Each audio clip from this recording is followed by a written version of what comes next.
Okay, so thank you very much for this opportunity. My name is Thais Russomano. I'm a medical doctor originally from Brazil. I'm currently living in London, England.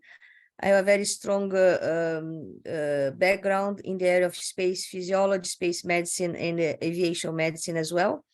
I have done lots of activities, academic activities, linking to different universities here in Europe and in Brazil.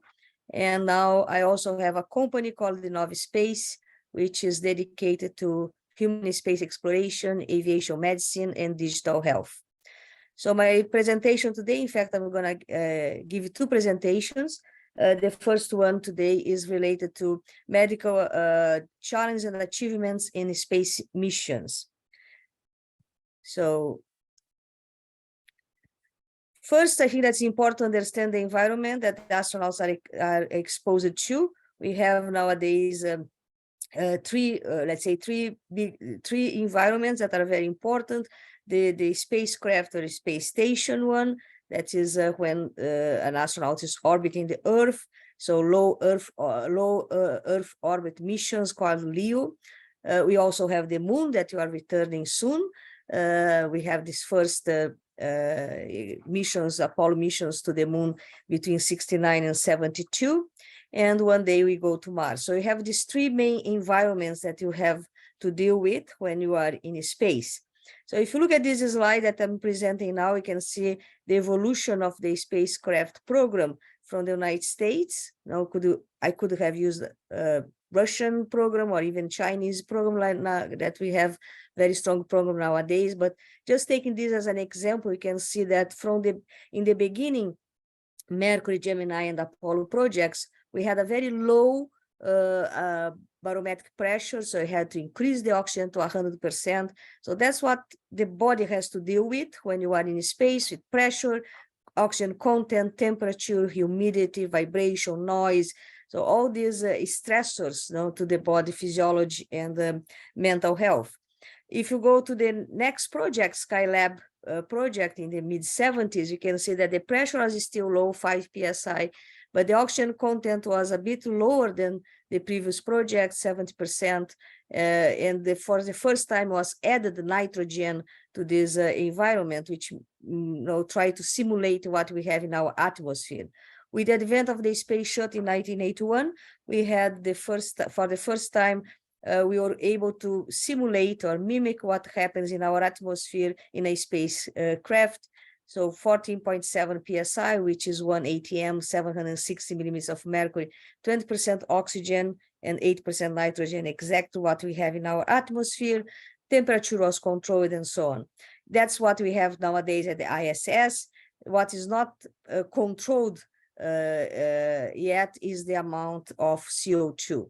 So when you are in a LEO mission, low Earth orbit mission, you have to deal with four main problems: microgravity, radiation, the human mind in space, and the circadian rhythm. Because when you are in a spacecraft or in a space station, you are orbiting the Earth at 27,000 kilometers per hour, which means that you have 16 days in one day, 16 sunsets and 16 sunrise in just one day.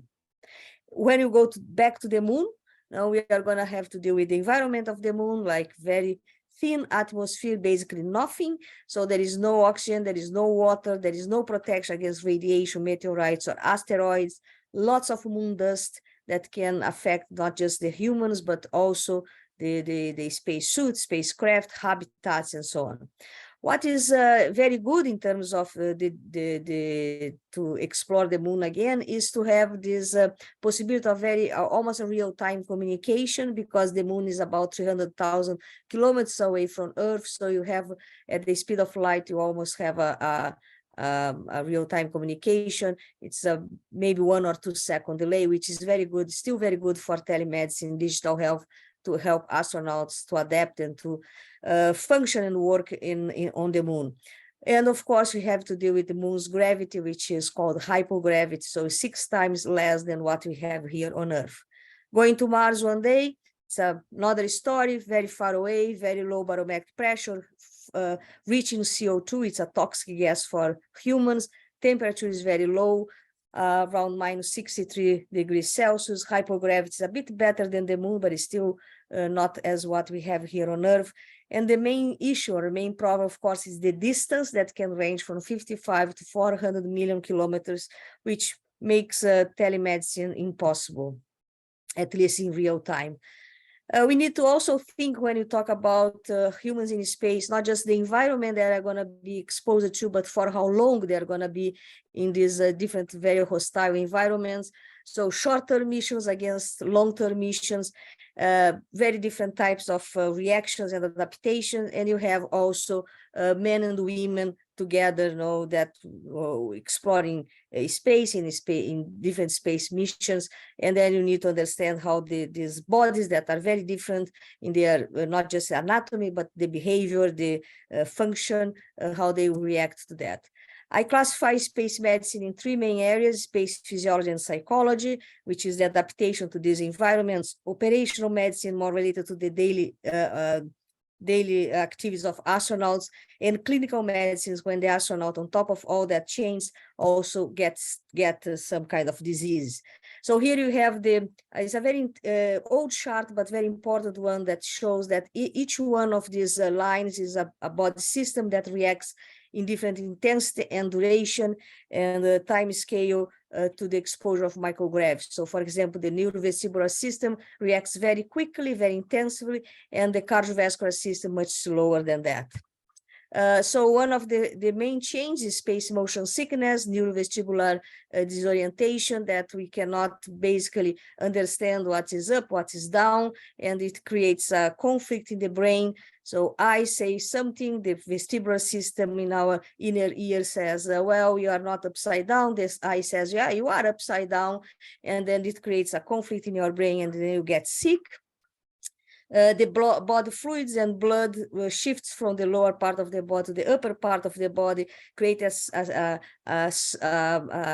snowball effect in terms of heart size, distribution of pressures in the brain, in the eyes, and it can create what's called the puff face and bird leg syndrome, because you have less blood in your legs and much, the concentration of the blood in the upper part of your body. So pressure change, normally you have a distribution of pressure from head to toe when you are in the standing position here on Earth. I think microgravity is basically an even distribution of pressure. As I mentioned, it can also affect other pressure like the eyes, the eye pressure, the intraocular pressure that can increase. So the last two bars here that are in white, you can see that it was taken measurements in space. You can see that the pressure can increase by a mean of 100% in space. You also have change in your intracranial pressure. Nowadays, it is very well noticed that astronauts, especially after 6 months in space, and male astronauts have this increasing intracranial pressure in space that can cause several changes, including visual problems.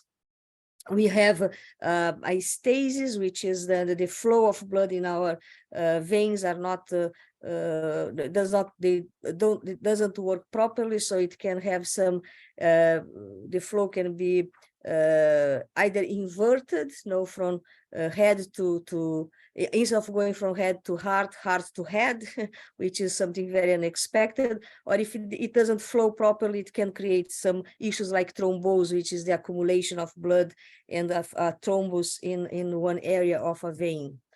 In terms of the chest, we have the chest expands upward and outward, creating this increase the diameter of the rib cage. The abdominal content and diaphragm, it just moves upwards, so it affects the lung volumes. The way that you can inspire and expire the air is somehow compromised, but there is no effect in this relation to the exchange of gases, which is the main function of the lungs. It can be seen that gravity plays an important role in these lung volumes, because it is, if you are in a parabolic flight, you stretch the lungs during hyper-G conditions, increasing lung volumes, and when you are in microgravity, you compact that, you compress the lungs because of this displacement of abdominal content and diaphragm upwards.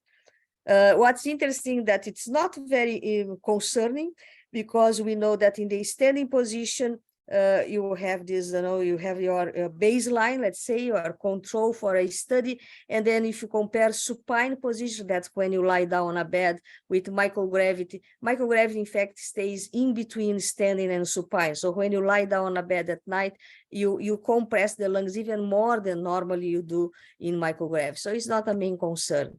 The distribution of blood and ventilation, the lungs are affected by gravity. So here you can see that wherever you are here on Earth, if you are standing or lying down or upside down, you always have an area that is less, let's say, perfused and ventilated than, and in space you have basically even distribution of ventilation and perfusion, which is perfect. It's very good. In terms of body postures in microgravity, you assume the same fetal position. You elongate your spine by 6 to 8 centimeters. In general, it's about 4 centimeters, causing a lot of back pain. And you have a shift, a change in the shape of your spine. The curvature of your spine is completely changing in microgravity, creating a D-shaped type of spine. Muscles and bones suffer a lot. If you don't use them, they lose mass. So here you can see that from head to toe, there is an increase in how you lose mass in bone mass in space. You can go up to 2% of the heel bone in about 1 month only. Of course, that's depending on the duration of exposure to microgravity, if you are doing exercise and individual variation. The same happens to the muscles, especially from the waist down. So the muscles in your legs, for example, or your thigh, calf, they really decrease in about 20% if you stay in microgravity. Of course, it also depends on the duration of exposure, exercise, and there are again individual variation. We can try to improve the cardiovascular system, the bones and the muscle systems, if you exercise a lot. So strength, locomotion, resistance, using 3 different types of equipment that are available now at the ISS, and it help a lot, in fact, the astronauts during their stay in space, and when they come back to Earth and recover here. The mind in space, very complex subjects: psychiatry, space psychiatry, space psychology. You have things like isolation, monotony, depression, insomnia, communication issues between the crew. That's very diverse nowadays, with different language backgrounds, men, women together, different age range. So it's a very intense, let's say, there is a very it's a very important area that's not as explored as the physiology, but I think that it is going to increase in the next coming years. You can also have these countermeasures to space for space psychology, which is basically playing an instrument or games or having a socialization. So entertainment, socialization together it really help astronauts. You can do that with your mates during your stay in space, or you can do that with relatives and friends here on Earth. There is even the addition, that's going to, I think that's going to increase this idea of yoga and mindfulness, meditation, so on, in the next coming years, because India is joining very intensively the human space exploration. They are going to send their first Indian astronauts into space very soon. So I think that that's going to be another area that they explore a lot. In terms of operational medicine, so not the adaptation that you have for space physiology and psychology, you have things related to how you sleep in space in terms of noise, light, position, which is very important. Your meals in space in terms of nutrition, space nutrition, how you can get your nutrients and become even healthier in space through the food that you consume. So how you prepare, how you deliver the food. It can, as I mentioned, be a moment of socialization, which is very important. And you can also have food and exercise as a combination to counteract the effects of microgravity. And here you have this chart, which is very important because it shows that one of the types of the exercise used nowadays associated with 800 international units per day of vitamin D really preserved bones in space, which is very important, especially in long-term missions. Clinical medicine, the last topic, is very important, as I mentioned before, because on top of all that, all these change and adaptations that you need to have in a space mission, you can also get sick. And here it's just a table that gives an example of 17 years of the space shuttle program, where the astronauts had problems, respiratory problems or infectious diseases, and so on, trauma. So it shows that on top of all these changes that will happen in microgravity, we can also have clinical problems. And of course, radiation can become a clinical issue, as it can affect the body in many different ways, causing neurodegenerative diseases or cancers. And you can see here that if you compare annual cosmic radiation at sea level, which is the first bar, with a 500-day mission to Mars, which is the last bar, the red one, you can see that's a much more intense exposure to radiation. It's really not good for our bodies. So that's the message. Every single cell in our body will suffer with microgravity, radiation, emotional aspects of a space mission, circadian rhythm that's very disturbed, and it will cause a lot of change in our body systems. Could be the heart, could be the brain, could be the blood pressure, could be the eye pressure, intracranial pressure, lung volumes, and distribution of muscles and bones, especially in our lower limbs. So this is my first presentation. I stop sharing now. I don't know, Julie, if you have now an interval for questions, or if I go to my second presentation. Yes, we are still recording, and we have like 1 minute for a question, if everybody are welcome.